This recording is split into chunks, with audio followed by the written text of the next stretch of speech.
over last week's devastating apartment fire that killed 79 people.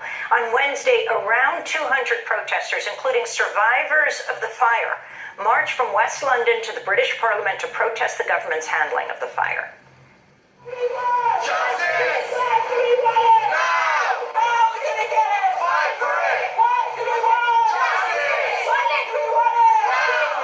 Should be doing more.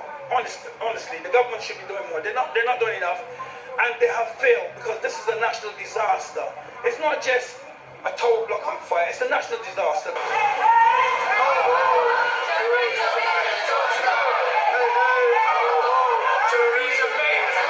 Last week's fire occurred at a 24-story apartment building called Grenfell Tower, located in the rapidly gentrifying neighborhood of West London.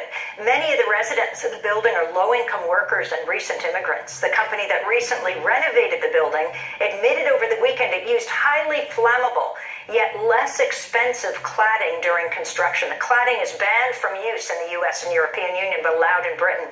The building's residents say the renovation was largely aimed at making aesthetic improvements to the exterior of the building in order to make it blend in with the new luxury high-rises in the area.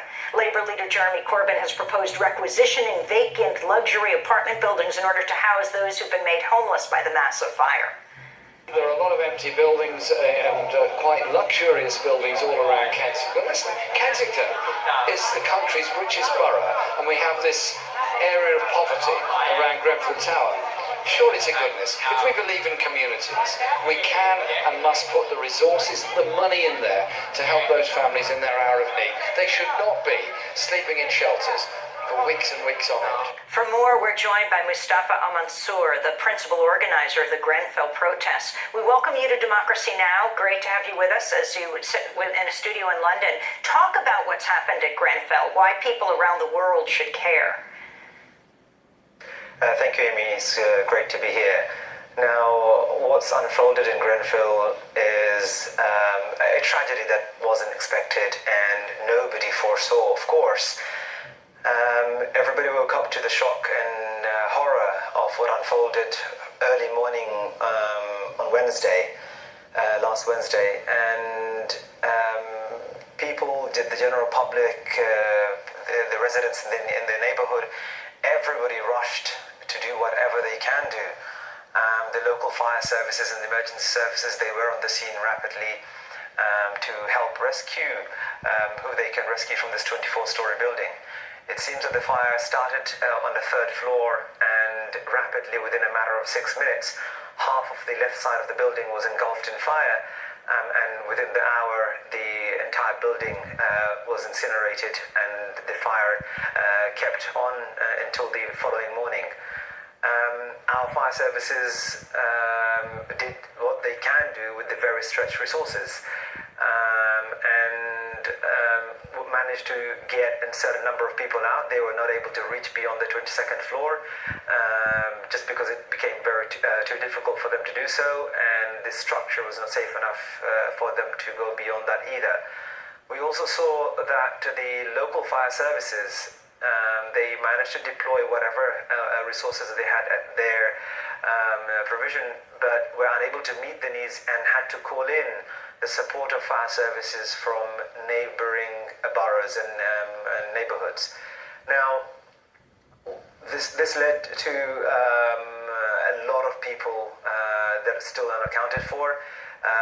It's a 24-story building, and we believe there are in excess of 520 residents who are staying in that building, and so far we have a count of 79 people who have been declared as the victims who died in terms of fatalities from that incident. The remaining we still don't know about, and of course there is a small number of survivors who have been taken care of, are being taken care of and attended to both by the local council as well as the voluntary organizations who are on the ground. Can you tell us about your friend Rania Ibrahim with her daughters in Grenfell building as it was on fire? Sure. It is very difficult for many of us to conceive that this is the case. When we woke up on Wednesday morning and we were told that by the by midday we were told there's only 6 fatalities. And there was a sense of, sigh of relief that, okay, in this huge tragedy, 24-story building, all of it burnt down, and we've only lost 6 people. That's actually quite a remarkable feat done by the fire services and our emergency services in terms of evacuating people. And we felt a sense of relief. I felt a sense of relief, to be honest, although 6 lives are 6 lives, but it could have been far, far greater. On that evening, I remember I sent a message out to my family saying, hey, it's iftar time, we're breaking fast, and let's gather around, I'm making sushi. And then I got a response back from my sister saying, do you not know what's happened to Rania Ibrahim?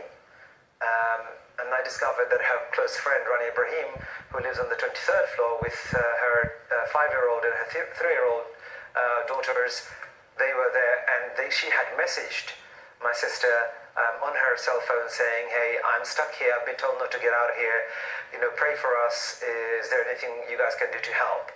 And she stayed put because the police advice was to stay put.